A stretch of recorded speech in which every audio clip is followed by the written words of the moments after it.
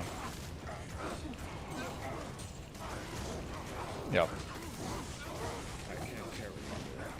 Best thing would have been having just lost access to it and then accidentally found the access to it years later.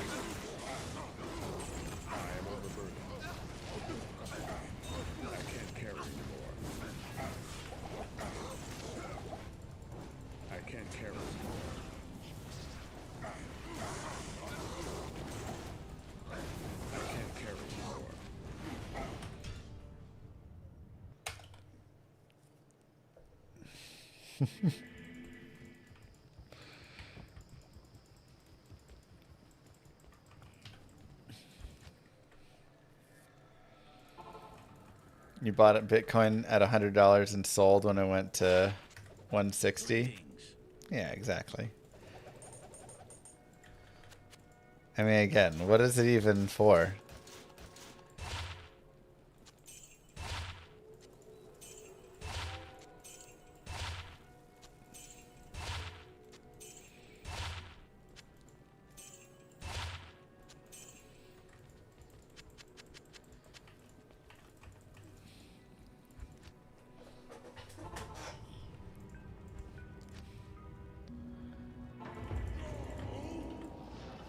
Did the guy who lost the wallet in the with like 10,000 bitcoins ever recover it? No, he went through like the entire dump, and then he was gonna buy the dump he was considering and all sorts of stuff.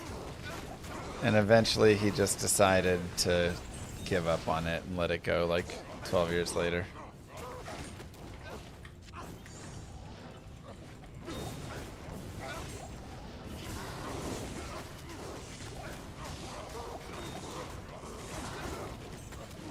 Billions of dollars just sitting on some random dump somewhere that he can't find.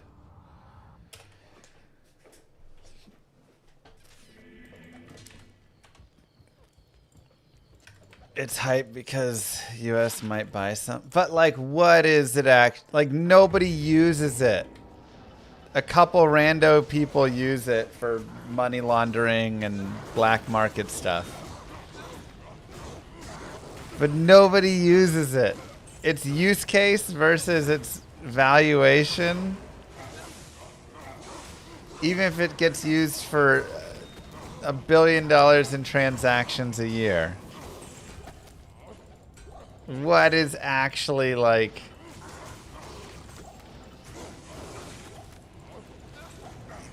I'm saying even with the black market use case, it still doesn't get used.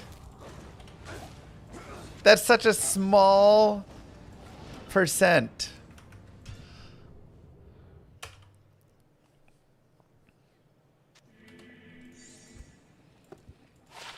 No, the dollar is backed by the United States government.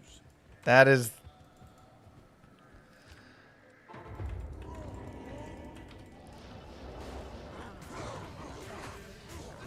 All currencies are backed by the governments that issue them.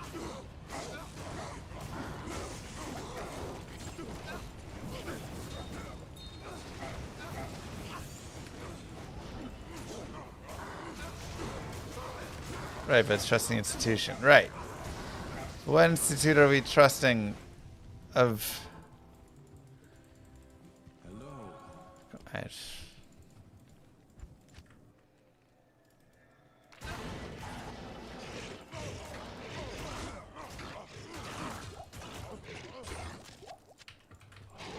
Sending money overseas. Yeah, but the thing is, I've sent money overseas and just used very simple things that cost like 50 cents or $1.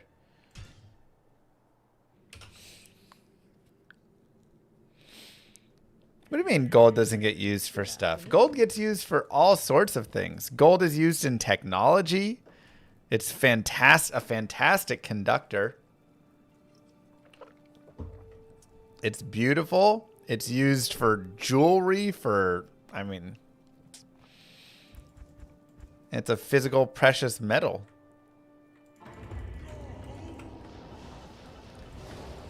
People buy it because it's a precious metal that has value.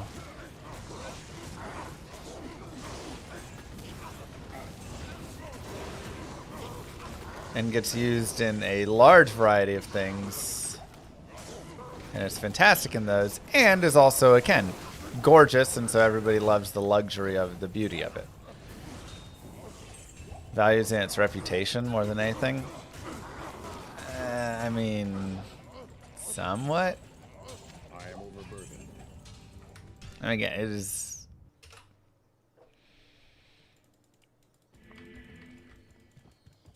Now, diamonds are something that are a false market. Diamonds are plentiful, but have that like value because of monopolies and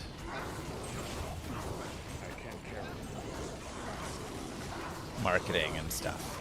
But gold is very different.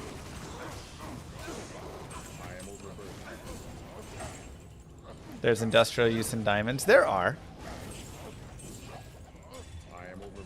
Oil drills, bits are often made of diamond for the sturdiness for drilling and stuff. Good day.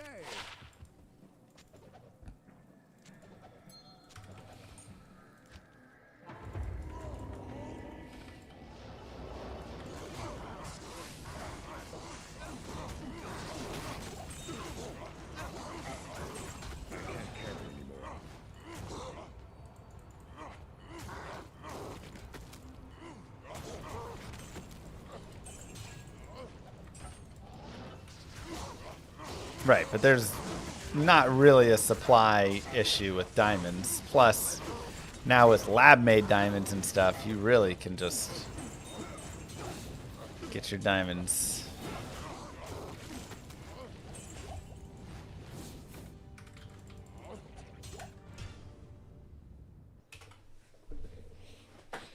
But gold is scarce.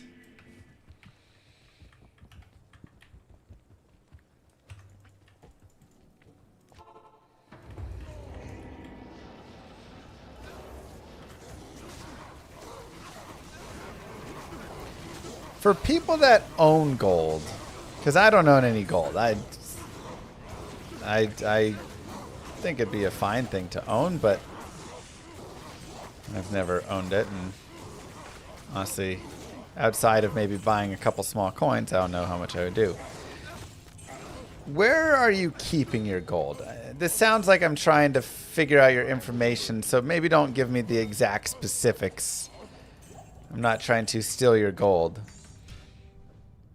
But, like, is it like a safe at home? Is it just the safe at the bank? Is it... like, where do people generally... just bank safes is where they keep their gold? How much do you have to pay the bank to store your gold?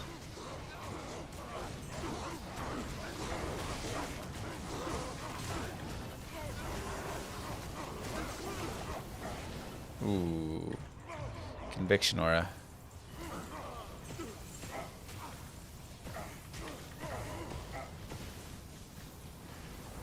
You bank safe, you spend $200 a year and they hold your gold. Okay.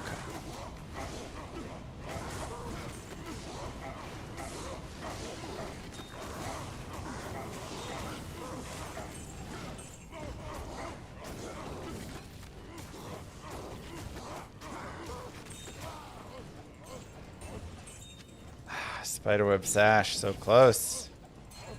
Yeah, again, I'm not trying to get all of the information. I don't share too much online here. I just, you know, want a general. Good day. Interesting, Matt. But the buying and selling it in between process and the gas fees, and I don't know. I feel like I have maybe like 100 $500 worth of Ethereum or something. But if I want to sell that Ethereum,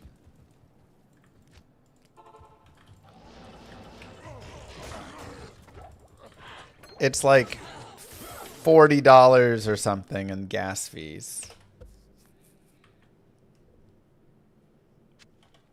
If I want to convert it to USD.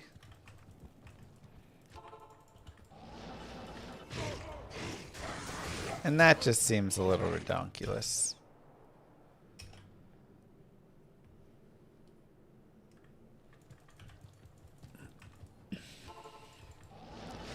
I don't have any knowledge of those, Warren.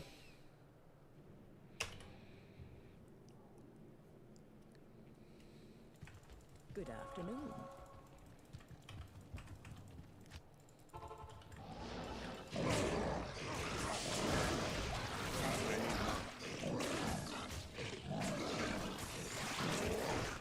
But, all right, I was just wondering if people like generally keep gold in their homes, or if it's a like, no, that'd be ridiculous. Like everybody uses the bank. I guess you could also just dig a big hole in your backyard, you know.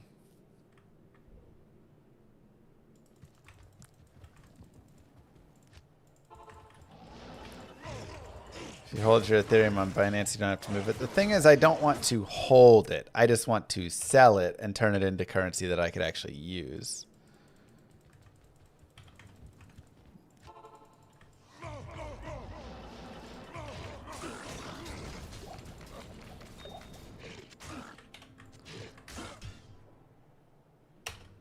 I already got a bunch of 220s, but yeah, I mean, we could always check more.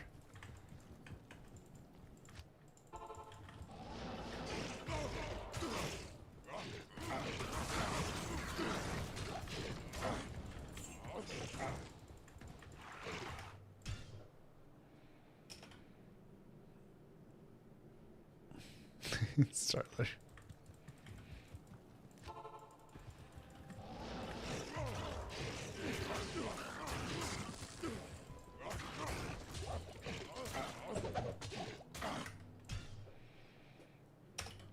Seems like you know exactly where to go rob someone then, Jay.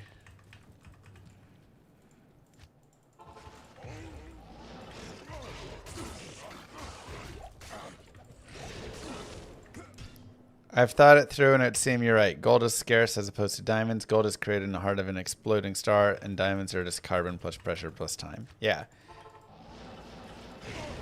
Yeah, diamonds are much easier to make. I mean, much.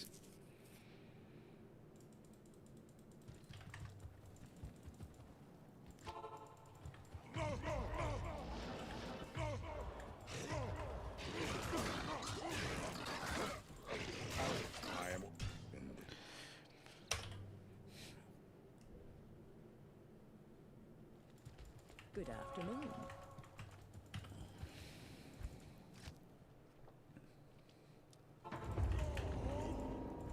Dude, if someone could make gold, one, they would be rich, but two, that would like mess with so many people.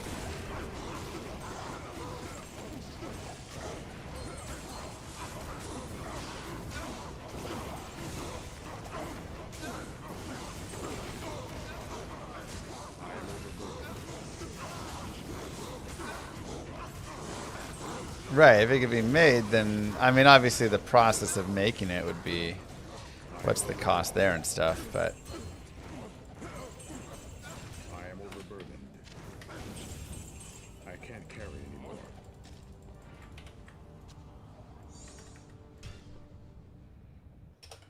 It costs more than the value of gold to make it, but they can and do make it from platinum. Interesting.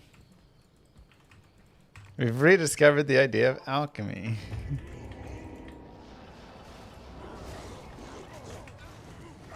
Yeah, I mean, look, cubing 2 jaws to make cham or something is... I mean, make gold, like... not that way. But I guess technically that's making gold.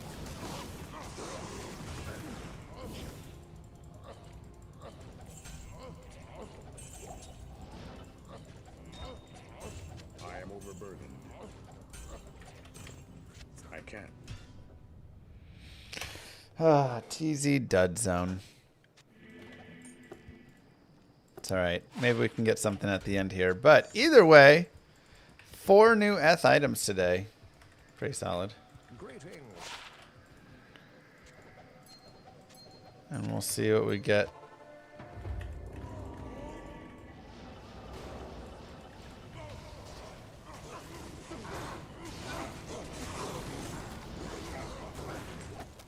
Oops.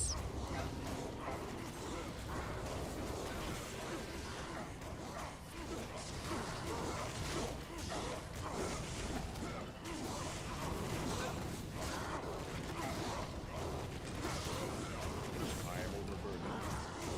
I can't carry anymore. I am overburdened.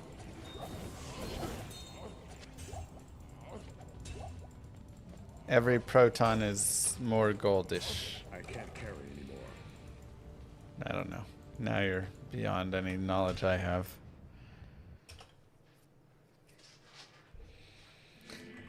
Haven't been following D2 in a while. What is the consensus on D2Rs now? I mean, D2R is loved by all. Amazing game. And, yeah. Don't forget to like and subscribe. Still better than D4? That actually is the consensus.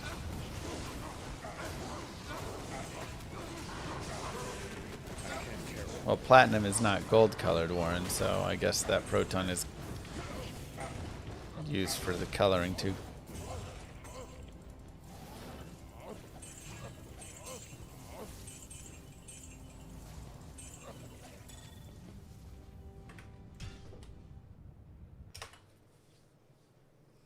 Well, GG.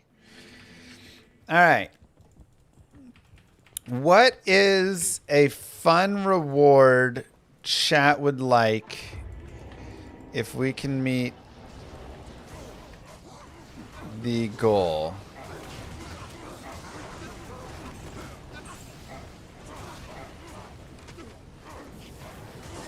What would be a fun... The goal would be the viewership goal for Mr. Llama VOD. It's at 45 now. If we could get it to 75, then Mr. Llama VOD can become a Twitch partner. I can't carry anymore. Maris?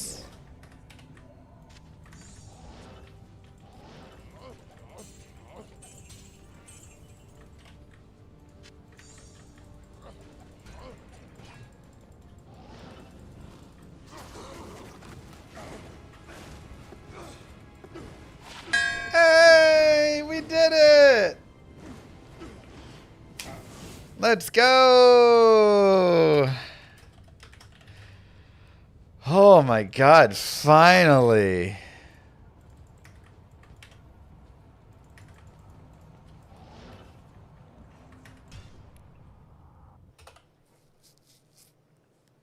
Finally. Hello. Good day. Only a 21, but whatever. It is a Maras. Yeah. Whew. Okay. Hey, I would take a 21 any day.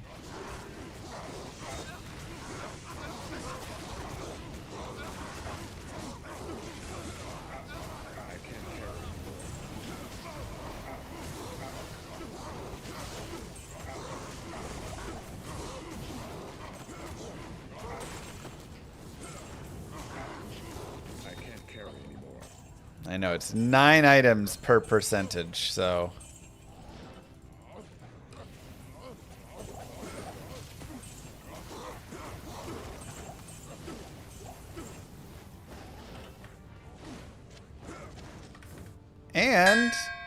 Hawkmail.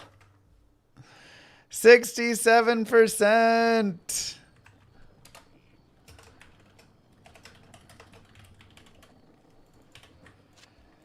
Let's go. 2 dongs back to back.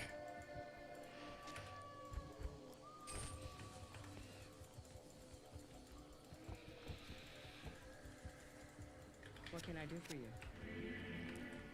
Love to see it. Thank you, Nellis. All right. Pizza Party. MP3 sounds on Llama VOD channel.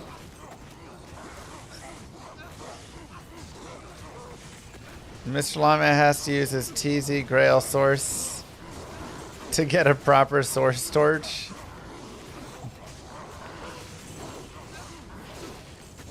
Oh god. What else we got? What else we got?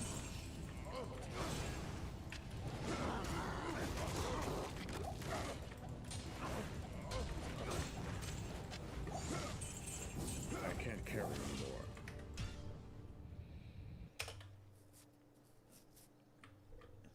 Just keep pounding it, Vifelner, that's it.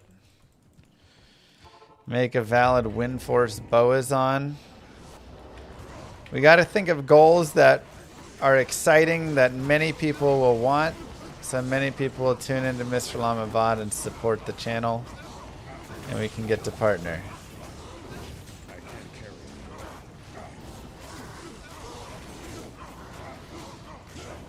At least 75 people we need to get excited to idle their computers there.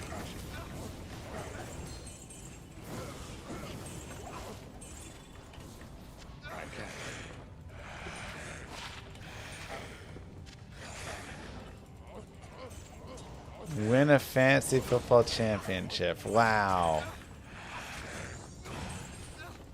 Okay, well, we may have something coming this year. Not the 1 in 5. But hey, I didn't lose the paint. Make a golden colored character to beat hell. Wait, what? Moo. Melly QC. Cowboys win a Super Bowl. These have to be goals that I can make happen. Not just goals that will happen or I want to happen. Or you all want to happen. Things I can do to celebrate. I am overburdened. I am overburdened. Speedrun using the menu key. Like, what if we do a claw run?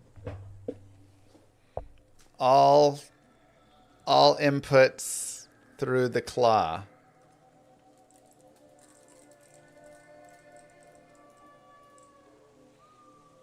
Or is there some character you guys have always wanted?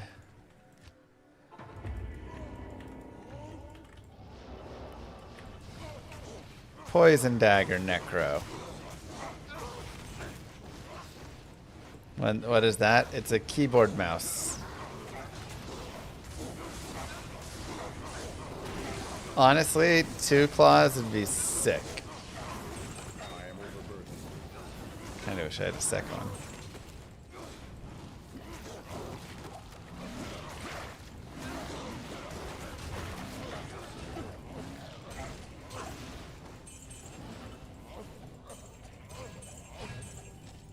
I can't carry anymore.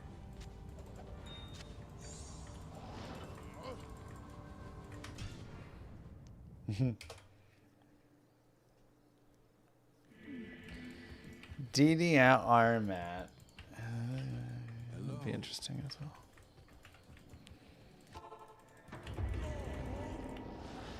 A speedrun to max gold. It'd just be probably running to Nightmare Trap and then just running that over and over again.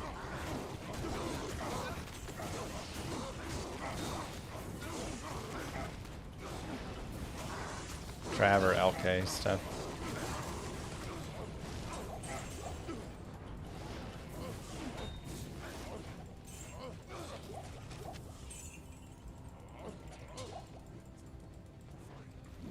Blue items only run. I feel like we have that, right?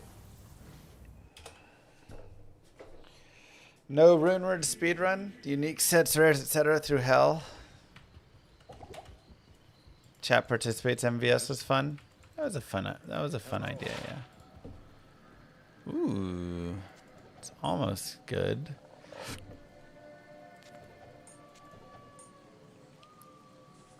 Dang, High Lords times 2 today.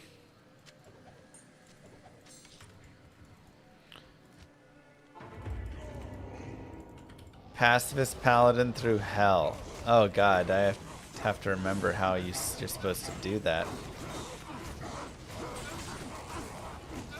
How long did that take, macro again? Dim Vision speedrun for Halloween. Oh my god. What even is that? Just the entire run is Dim Vision? That feels like more than a 75 viewer goal there.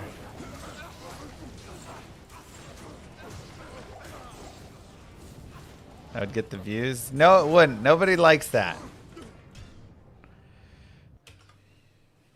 No map speedrun. We did that one before. Zoomed in, no map, necro. Dim vision ski goggles. Oh my god.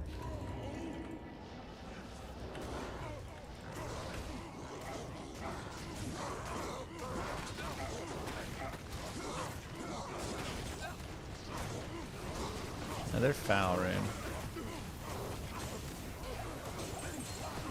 Oh, Tal rune. Oops.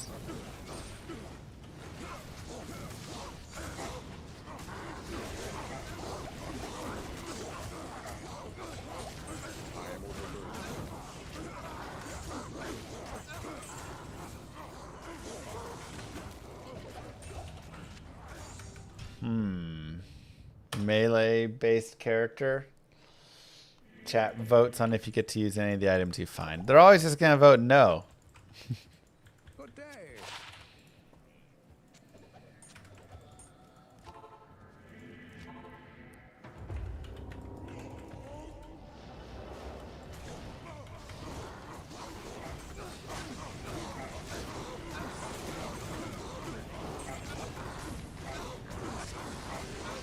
Warren gives you a full stash and it's the only gear you can use.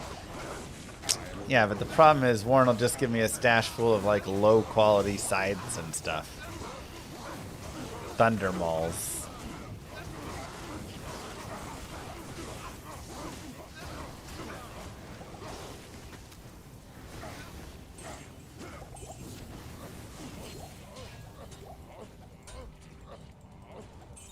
Oh my god. The rare diadem coming out next to these items is really sad.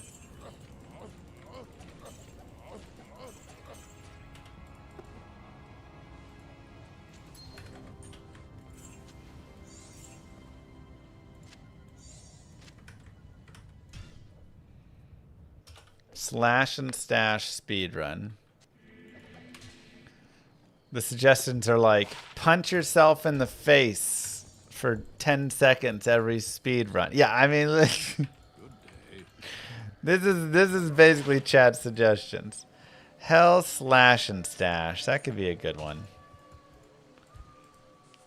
Maybe we'll roll with the hell, slash and stash.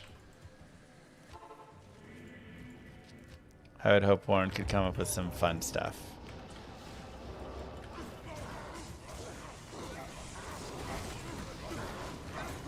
Sure.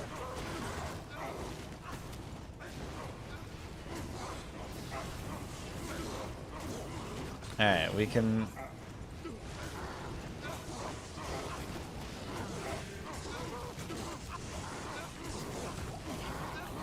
An MVS with a dog shot collar that chat can trigger. Jesus. That's probably not allowed. And also probably dangerous. I don't think you're allowed to have a shot collar on. I've done use what you get runs before. They're okay. The problem is you find so many items that are too high of requirements.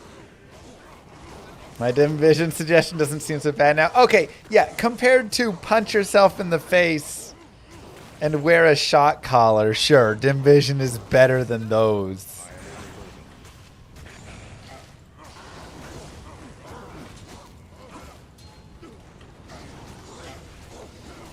What do I need ring-wise? BK or Wisp? I need one of them.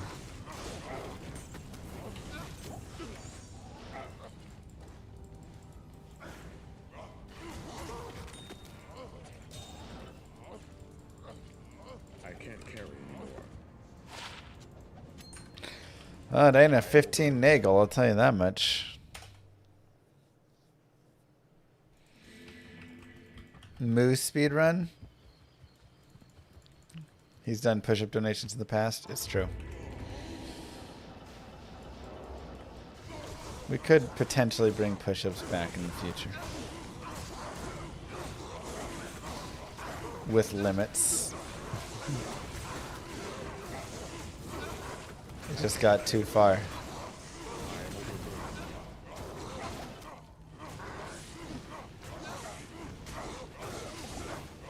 Chat can be trusted with an anti-Bart collar. Yeah, sure they can.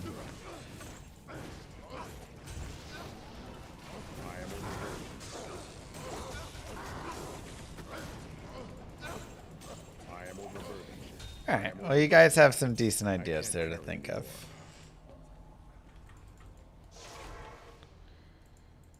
You went up pretty quick on the treadmill. Didn't I do like 3 hours? But then you were, I mean, it was a lot. Why do I have a Nephrin? Yes. All characters speedrun shared stash. I like that idea. Alright. That will be if Mr. Llama VOD can get to partner status. 75 viewers average. It's at 45 average right now. You just chill on the channel. Leave it on a tiny bit, mute the tab, whatever. Just don't mute the video itself. Then we will do a full hell slash and stash. Run the entire game with every character and a shared stash. So that we will have as the goal. If you want to help participate in that, go hang out at Mr. Llama VOD channel. GG, everybody. That's all we have for today. Pretty good day. 5 new ETH items and Amara's. Can't be upset about that. We're up to 67%. Thank you all for being here. Mwah. Kisses to you guys. Have a wonderful rest of your day, night, wherever you are. And I'll see you tomorrow. Thank you, Blue Star. Have a good night. Rest up and feel better soon. Trying. Peace. You came to lurk? You can lurk at Mr. Llama VOD. Great place to lurk. Bye, guys.